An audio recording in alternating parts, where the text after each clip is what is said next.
May. Good morning. It is October 4th, 2023. I am Suzanne McAllister, retired psychologist, and I'm speaking with Eunice Schatz, who is an author and founder of an organization called Life Work Direction. And Eunice, I was thinking as I was getting ready to speak to you this morning that today is also the feast day of St. Francis, who is my favorite saint. And I was thinking how nice it was to be sharing this time together on the feast of St. Francis. And just one of a couple of things I'll be doing today, but I just wanted to mention that as we get started. Yes, the day has been full of him for me as well. Yeah.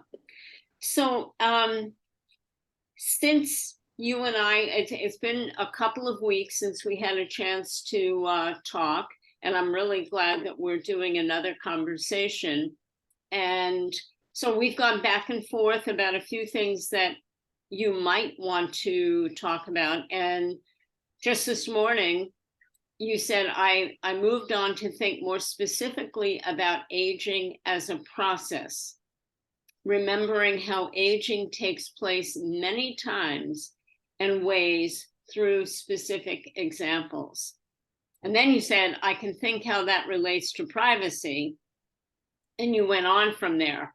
So I don't know whether you want to pick up from there or do you want me to read a little bit more? Because I thought what you wrote was really interesting, which is, I simply wonder if I have rather wanted to be known and did not face the importance of privacy. In fact, needed to speak truth more openly rather than hide. And then you said, gee, you just opened up a nest of lovely hornets. And I guess as background, I should say, excuse me, to those listening, that over the course of the last month, when we weren't recording any conversations, you had started to think more seriously about privacy and were not sure how you wanted to proceed with these. So that's the backdrop. Having said that, I am going to cede the floor to you, Eunice. Well, maybe I should be more like my husband, who once famously said, I want everyone to know everything about me. And that was so funny because I can see how privacy is important in our culture because there are evil people who take advantage of it. Yeah. And because you're out there sort of. But then I had to think about how I deal with privacy. And it helped me to see from the thinking I've been doing about my past and everything, why do I tell the stories I do? And I realized something very subtle, that I tell these stories because I want you to know bad things happened. And of course, they were to blame. I mean, there's some satisfaction in that. And I was this innocent little kid. And then, so it'll help if I start with one of those stories, probably. But when I think about aging as a process, I had to go back and remember that event and say, how did I age in a healthy way from that? Which is a total new take on privacy. Say a little bit more, because I'm not sure I'm. Yeah, because privacy can be hiding things that you don't want to look at, and privacy also, it can be used evilly by telling other people's stories and secrets. Wow. I'm a sharer, and I can say, you begin talking about so-and-so, say, yeah, the reason that person did it to you, they had a bad childhood. That's undoing their story. Yeah. And it seem to me I'm helping them understand, but I've just invaded another person's life story. So I Well, decided I needed to invade my own. first of all, what you just said is really insightful. When you initially said that you were thinking more about your privacy and you weren't sure how to proceed, I, of course, was thinking just about what you said. There are some evil people in the world, some bad people in the world, especially in this time when so many of us are on social media, where some nasty things can occur. And so I immediately thought that's what you were concerned about, like who was able to access some of the things that we were putting on YouTube.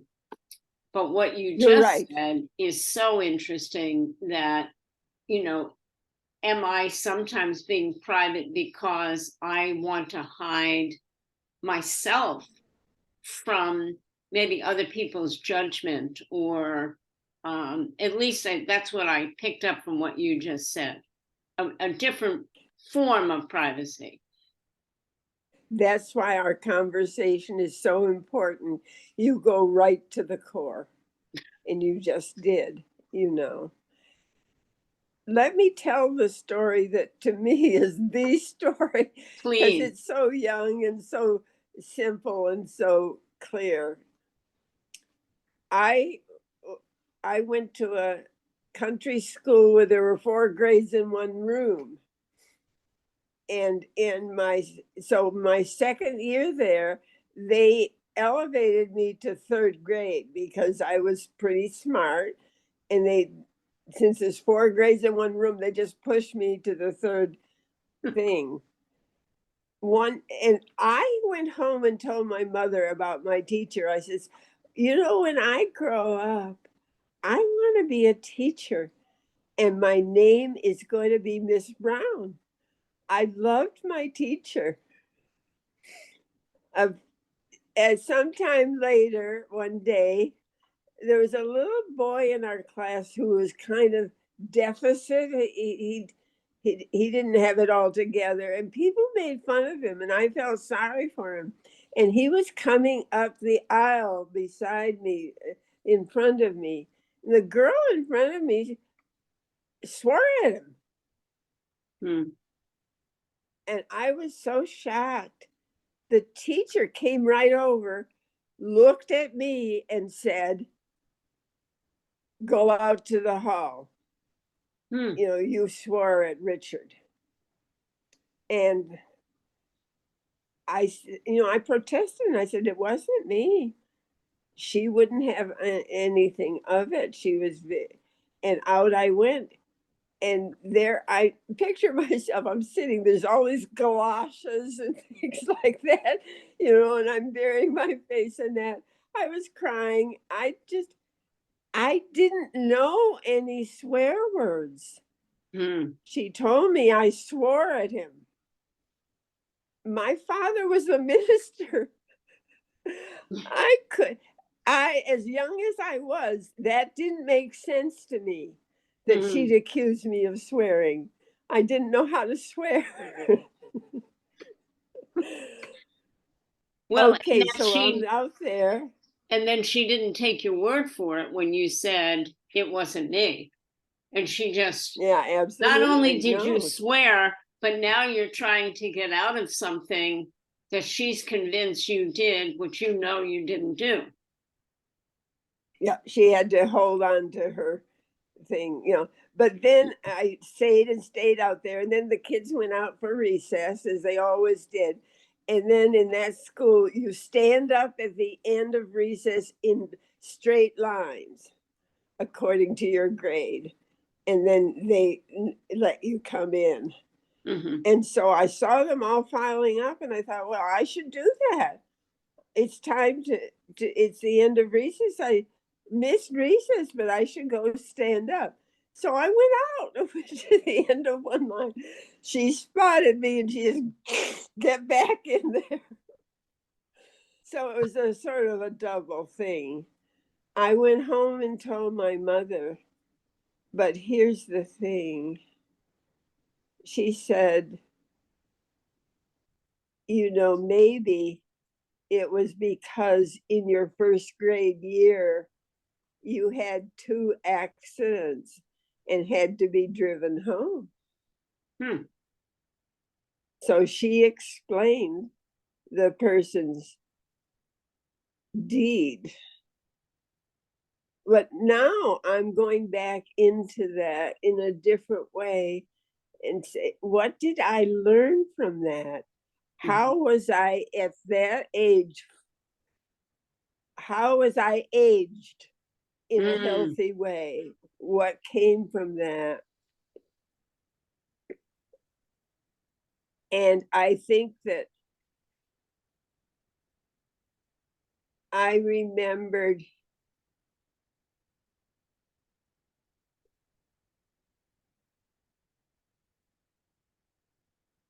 when I was in high school, we were supposed to line up and go to chapel every day at a certain time. And most of the people had somebody with them that they were their friends. And I didn't have anyone. And I saw this girl from Villa Park in a different town. And she seemed a little out of step with the others. She looked a little older and she was very quiet. And so I asked her if I could walk with her. So that's what we did. And I think that there was something in me that has the compassion for myself in an unjust situation, I think has sometimes translated in something like that. But it's related to something that happened in junior high, in 8th grade. I was friends with 2 sisters, and one of them came to us one day in 8th grade. We were a very small school, and there were 3 of us together there. And this young woman was also in 8th grade. Her sister was in 8th grade too, but was a year older because her mother had thought she didn't fit, or she shouldn't be, and so she put her in the same grade as this younger person. And the younger person was more the star and delight and everything. And she continued to be that through, I knew her for many years. And one day she said, there's 2 groups in 8th grade, the liked group and the unliked group. And then she pointed to the 3 of us, her sister and another woman, a girl, and me, and said, you're the unliked ones. Oh. Wow. And that felt like another blow. It was hitting again at my ego and pride and sense of self, like So the earlier experience had been. when you So say what that, we did with it was, one of us was, her name was Jessie, and she later became quite a liberated woman who did wonderful things in writing and in her life in the South. She lived in Tennessee eventually. She was a remarkable person, but she, right away, she made a drawing and she put in the center a little emblem, like a shield. It was going to be important. And it said TUG, the unliked group. And we named ourselves the Tuggies. And we said, we're the unliked group. so We turned it into something good. I think exactly. that's characteristic of me. How can you take something that looks burnt or old or shaggy or not fitting and weave it into the tapestry unexpectedly. When I worked on this a few years ago, let me just, can I stop you just for a moment? Because I want to make sure that I'm tracking with you. So one of the things you've been talking about is going back and revisiting some of these experiences and relating it to, because I think the focus of today is, normally when we think of aging, we think of it as we're older, but I think what you're saying is that you're looking at some of these incidents and asking yourself, what was the aging process in, what was it, first or second grade, when you got accused of something you didn't do? And then you go home and talk to your mother, and your mother says, well, maybe it was because of such and such, the accidents in the first grade. Then you're with this group in, I guess, 8th grade, and you're named the unliked group, and you turn that into something positive and even fun and creative, the Tuggies. That's cute. So how are you thinking about this in terms of what you're calling the aging process, even in those very early days of your life? Yeah, you just hit it on the head again. And so I could see it.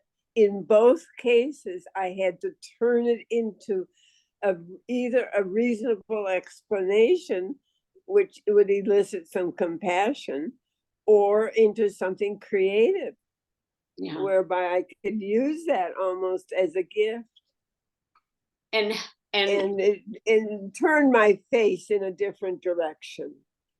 And are you saying, or you haven't said this, but I'm going to ask you, when you look at how you are adjusting to some of the experiences in your life now, some of the physical limitations and so on, is that prompting you to look back at some of these experiences from 80 years ago or more and saying, oh, I see where some of the seeds of my ability to adapt were planted? Yeah, this tendency, even, or ability to see the other side, to see the deeper, broader side, and the not only in being more charitable toward people who are inflicting damage, but how is it that God in my life uses those things to shape me? That it's good that it happened in a crazy way. Okay. Please understand, yeah. Because it evoked something that God had planted in me, that capacity. Wow. He says, let's bring that out now, You have that capacity to feel. You don't have to be shoved into the hallway among the galoshes. And so that's interesting. First of all, obviously you're taking something, and rather than just walking away and maybe feeling resentful or bitter, that you take it, and at least now, and it certainly in the example that you gave of the 8th grade, the Tuggies, that you were able very quickly to turn it into something positive, creative, fun even, and that you're not feeling excluded. You're feeling like, well, we have a pretty exclusive group here too. And we even have a name, which is kind of neat, and a symbol, like your, whatever it was that the girl drew, the shield. And then when you said, I have these experiences, and God is showing me that I have the capacity to handle them with grace and compassion. And do you have compassion both for the perpetrator, like the teacher who accused you of something you didn't do? And do you also have compassion for yourself having gone through it? Yes, yeah, that last thing is touching that you bring that out, because, yeah, but I don't see it as pathetic, but sympathetic. Sympathy for Towards myself, yourself. Yes. but not pathetic. Oh, this poor little soul who this happened to, and if forever she has to bear that. And would you say that that's always been the case for you, or did you have to learn that? I think God built into me a natural comic tendency. Tears and laughter coming from the same place in the brain helps me to see how mixed it is for me. It is so mixed. It is so joined. It's the fullness of life and laughter and love and sorrow. Yeah, you're helping me just feel it right now. That's the joy of this conversations we have.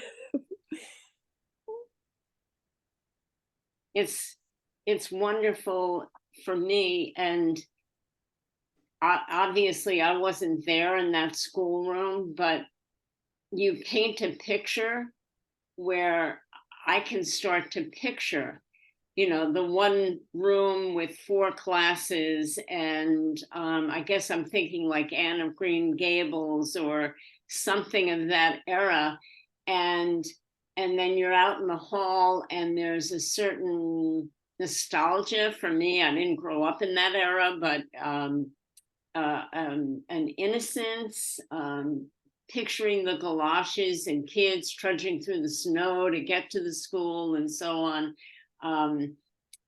So there's something very sweet about it. On the other hand, I'm really struck with what you're saying about how you feel that this was just, I'm going to call it an ability, but maybe it's a gift. Maybe that's a better word, a gift that you had, that you recognized pretty early on. And maybe you didn't know it was a gift early on. It was just how you were.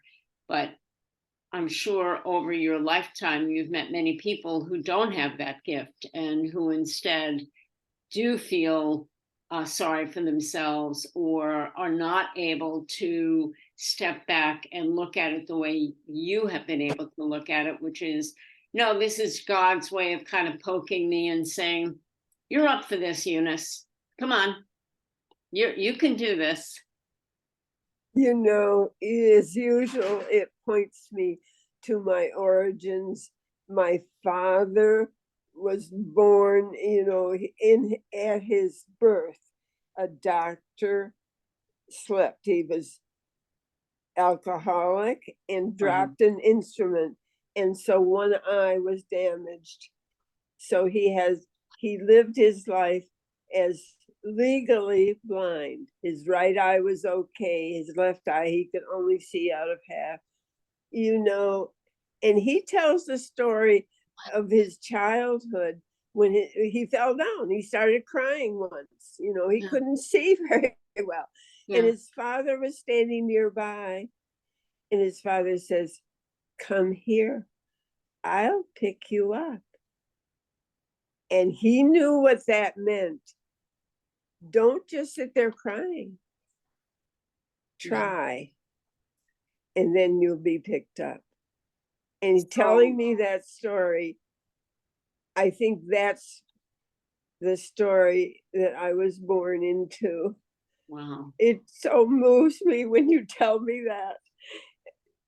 Wow. Wow. I'm so lucky.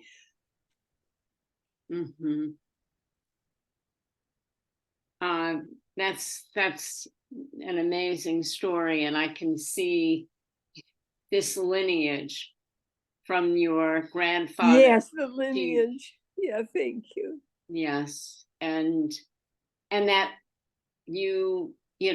that's what you grew up with that spirit. And it was given to you and you have used it. I need to bring my mother into it because I had a lot of conflict about her. She wasn't, it didn't seem as kindly, but she Mhm. taught me the truth, and she gave her life to living with this person who needed her in Mm, certain ways. So it developed a part of her. yeah. I do not, as I begin telling you this, I realize I'm wading into information I do not know. Yeah. And I am glad that I do not know, Mhm. because God will show me what I need to know. But there's some reason why I have this particular father and this particular mother, because she gave her life to taking care of Mm, her husband. mhm. Mhm. And he seemed, I mean, she thought he was a prince and a wonderful person. He had skill in oratory and he was much loved. Mhm. But she Yes. sat in his shadow, but she kept things going in Mhm. certain ways. I have yet to discover that. I think the Mm, mother in me is mhm. still a little wounded. Mm. I just, this just comes up now. We don't need to follow it. Well, I was just going I'm to say, sharing it. maybe the next time, if it's still with you, and if there's something that you want to explore or share, that would be good. But I think this is a good stopping place, and I so appreciate what you've shared this morning. It's really touching, and like I said, I have these vivid images. Obviously they're my creations, of these portraits you're painting of the grade school and these young people that you knew, and then also the story about your father is extraordinary. I had not heard that before, so thank There's a reason that we two are together in this little project that you have birthed. And that's what I'll say. You birthed it. You're the mother birther of this. you. Wow. So maybe that's what I needed. Thank you. Thank you, and thanks St. Francis. Oh, What yes. he did. Yeah. And Sister Claire. And Sister Claire, let's not forget her. He gets more of the attention. I'm glad you brought her up. Yes. Yeah, it's okay. It's like my mother. Yes. My father got the attention. Yeah. Yeah. Okay. Okay. Bye-bye.